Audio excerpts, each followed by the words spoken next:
almost 4 hours of my life. Or whatever, dog. Uuwi na ako, matutulog na ako, tapos iiyak na nga ako. So, here's the reveal. Okay, I was just scrolling through Facebook this morning. It's currently 7:30, and somebody just posted the coils I've been wanting for a while. So this is the PC Racing Coilover V1s. This is a 1210, so this is the spring rate that I've been wanting and I've been looking for. So someone finally posted it. It looks crazy good. It looks brand new. I just messaged the seller. In the description says no issues. So these go brand new for around like 35k, but this one is being sold for 29k. I'm gonna be saving around 4k, 5k if that's the case, and I can finally get my hands on the coilovers in the spring rate I want. If you guys didn't know what the spring rates are, so basically that's how much pounds it takes before, or kilos. I think it's kilos. Pounds per kilo. I think it's kilos. It's how many kilos it takes for the spring to move 1 millimeter. So it's gonna take 10 kilos of force. Hopefully things turn out well. Chat to you soon.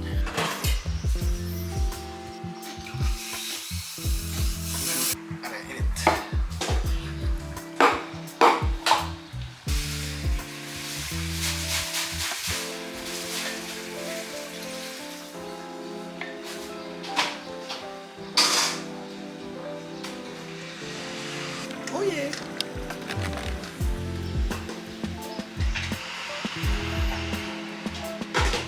Ano to ba yun? ND filter, bro? Update. Nakachat ko na yung nagbebenta ng coils. Sadly, someone is gonna check it out before lunch or until lunch. Hopefully na hindi matuloy. Pero if it does, I guess it's just not for me. So, i-update naman ako ng seller. Mabait naman si sir. Bigla akong Tagalog. English pala yung simula ng vlog. We're gonna wait until like after lunch. Update check sa EG. Bald. Okay, so I haven't really done much sa interior. It's bare now, but there's rust here only because may dala akong baterya nun, tas nataob, nahulog yung battery acid, so it caused some reaction or something like that. So, straps ng race net that I need to figure out to put. I'm gonna put it when I have a roll cage on. OG Shiroko sticker. She was once a dream. Indeed. New thing. Regalo sa akin ni Boss Lars. I got my hood dampers. Userski. You got them hood dampers. Binigay ni Boss Lars. I'm gonna show some pegs. Bang, bang, bang. Ganyan yung itsura ng EG na gusto ko. So, we're gonna be working towards that. Anyway, yapping. I'd like to talk. We're gonna be waiting for an update dun sa coils. We're gonna be praying for that, hopefully, in the next few hours. Let's go wait.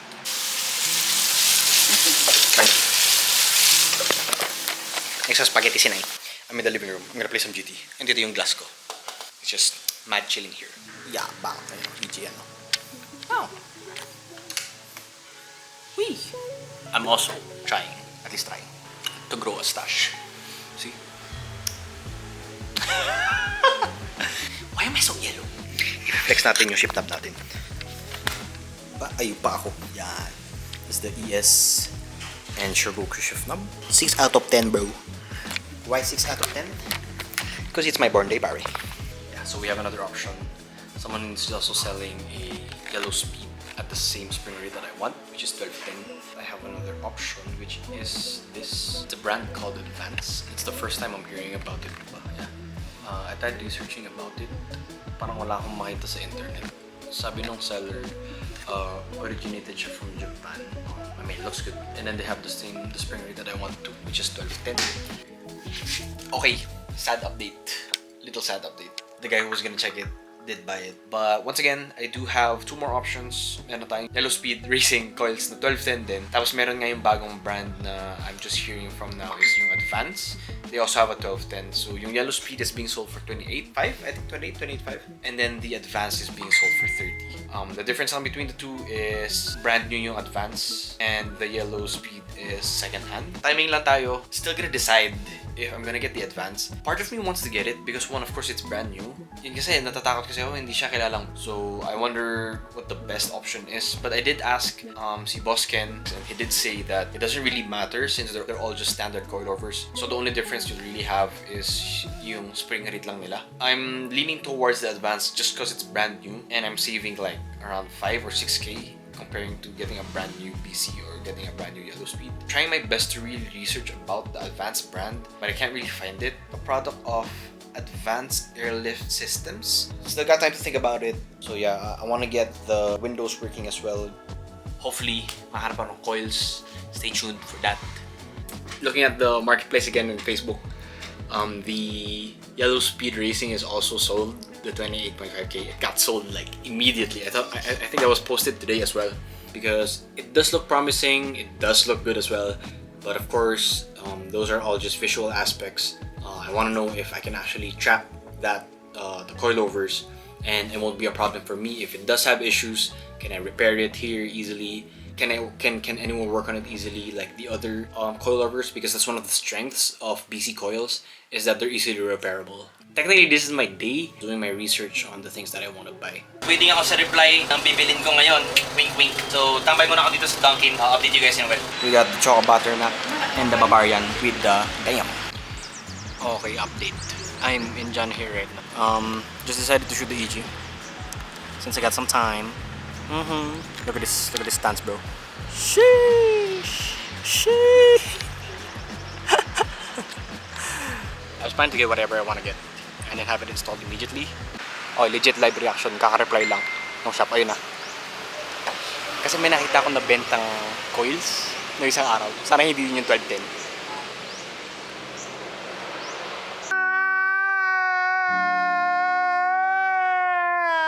Ay, awit loads. Almost 4 hours of my life. Or whatever, dog. Uuwi na ako, matutulog na ako, tapos iiyak na nga ako. Akala ko may magagawa ako. Wala akong nagawa, parts. Wala akong nagawa. Okay. Okay, update. Just came from the gym. Then, in the gym, I made a purchase. So yeah, I bought coils ready. Surprise na lang sa inyo on what coils I actually got. Hopefully it arrives by tomorrow so that on Monday I'll have it installed. But yeah, also Bling GT, ang pogi ng Captiva Blue. Oh my gosh, look at this thing. Grabe yung Captiva Blue ng EG. Parang gusto ko mag Captiva Blue. Okay, update. Kakarating na ng piyesa. Tara, kunin natin. Tapos, diretso ko na sa shop para ipakipit na natin. Sarado lang akong gate. Very excited for this. Can't wait to see you guys. I'm recording with my phone right now. Let's go get the part. Excited for you guys to see it. Let's go!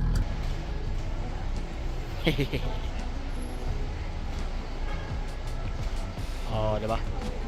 Yes guys, kinuha ko na yung advance. Yes sir! We got it! Got the advance guys. So, diretso na ako sa shop ngayon. Tapos, papakabit na natin. Let's go! On the way na tayo sa shop guys. And ayan na yung coils. So, I got the advance. Yun ka ulit, bagong brand siya. Pero hopefully, it proves to be good. Very excited. Update you guys then. Nasa shop na tayo. Let's go! Ay, finally. Let's go. So, 12 sa harap, 10 sa likod. Magbabaklas na tayo ng EG. Let's go! My goodies. Ito yung mga ngipin. Pinapatok sa dapat ng coils. Sa height.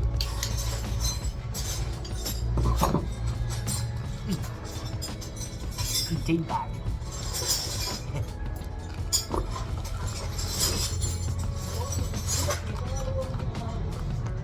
Ano kung send ko? Mas makibalik. Sabi mo na.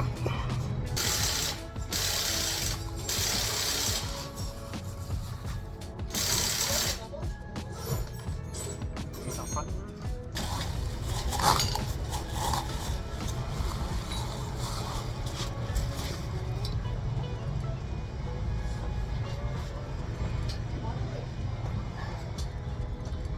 Kumakalit.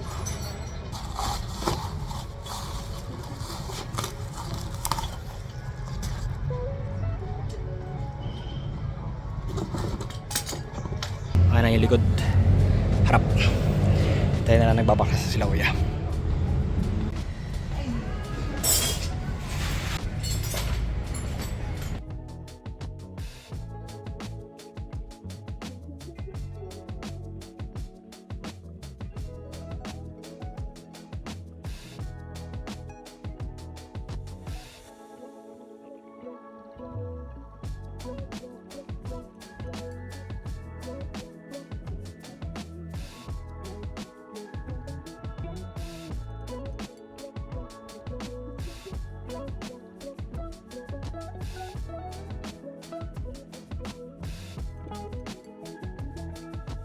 Yan na yung upo niya ngayon. Kita ba? Ano di ata kita? Yan. Yan ang tayo niya ngayon. Sa harap Wala masyadong difference. Kaya baka ibababa ko pa siya sa harap ng konti. Parang 2-finger gap siya dito. Tapos 3-finger gap siya sa harap. Just finished the first drive. Naka-preload siya ngayon na 60 kilos sa harap, 50 sa likod. Tapos ang dampening ko is 10 out of 12 sa harap, 8 out of 12 sa likod. So yun yung setting ko ngayon. Okay lang, feels good naman. Ramdam ko agad yung difference, syempre. Ramdam ko agad yung tagtag. I think yung height, ma-adjust ko pa siya onte. Sumayad ako doon sa isang humps dito sa Baguio. So, I think I'm gonna stay with this height first for a while. And then maybe I'll just adjust it to myself. Pwede ko pa talaga ibaba yung likod. At pwede ko rin ibaba yung harap pa at least a few more millimeters. Siguro around like 5 or 8 millimeters pa pwede pa siya ibaba. Both. So yeah, if wala pang showcase kung gano'n kababa yung auto ngayon, before and after, I'll show that right now. So yeah. Okay, time check as always. It's 10:25. This is gonna be the first reveal of the EG with the new suspension. This is actually a week already, a week delay. I've done something as to the car, which is supposed to be the second vlog. So that's an update. So I will not spoil that. But we're finally on Coilovers. This is gonna be the reveal. So with the 1210, preload is set at 60 kilos sa harap at 50 kilos sa likod. And we're maxed out at dampening in front and 9/12 sa likod. So here's the reveal.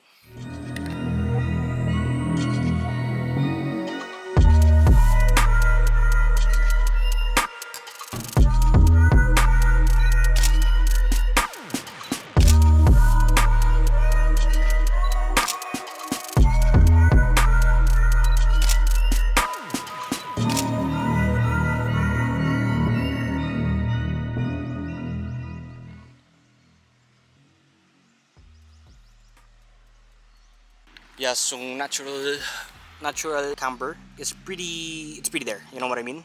That's around like 1.8 to 2 degrees of camber. Okay, I'm back. So I turned on active stab because my hands are shaking off. Yeah, once again, that's around 2 to 1.8 degrees in front naturally. Wala pang camber arms. That's the setting for the camber now. Sa likod nga, I plan to go around 1.8 to 2. Right now, it's pretty forgiving right now. At I think it's like a 1. I think you guys can see for yourself. Yeah, a little bit. It's kind of there. Like, it's not too crazy. Bro, there's a cat. Ming Ming. Every cat in the Philippines is called Ming Ming. Meow. Cat, come. Meow. Let me pet you. Bye bye. So yeah, this is the big reveal of the EG finally on coils. Super happy, but I still have to dial it down. With the EG, I still have to tune it properly. Shoutout boss Ken. He helped me with the possible setting for tuning the coils. That's gonna be a preload in front of 96, but the rear will also be 8mm for both the preload. So that's 80 kilos siya sa likod. The coils it's pretty good, guys. If you're building a track car, number 1 talaga yung coils because the predictability ng auto, grabe na ngayon. Also, if you guys didn't know, if you guys get into roll center, suspension geometry, lowering your car makes the roll center worse. It actually makes it further from the center of the vehicle. But because it's lower and closer to gravity, etc., it kind of cancels out. But specifically speaking, detailed-wise, the roll center is actually worse when you lower the car. That's why it's still important to get extended lower ball joints or adjustable and inverted tie rod. Rear pala, yun din important. From the rear, I do have to get camber arms and toe arms, which is very important to me because doon ako kukuha ng stability and cornering ease. But with this, super happy with how that turned out. It's too stiff, sobrang tagtag niya. Like there's this one time I drove a little too hard. Naglift yung rear ko as in lumipad yung likod. I should be more careful driving coils on the streets. Thank you guys. I'll catch up with you guys soon. Stay tuned for part 2. Hopefully part 3 where we actually tune the suspension to the recommended specs by Boss Ken. So yeah. Thank you guys for watching, and once again, this is your daily reminder to be grateful.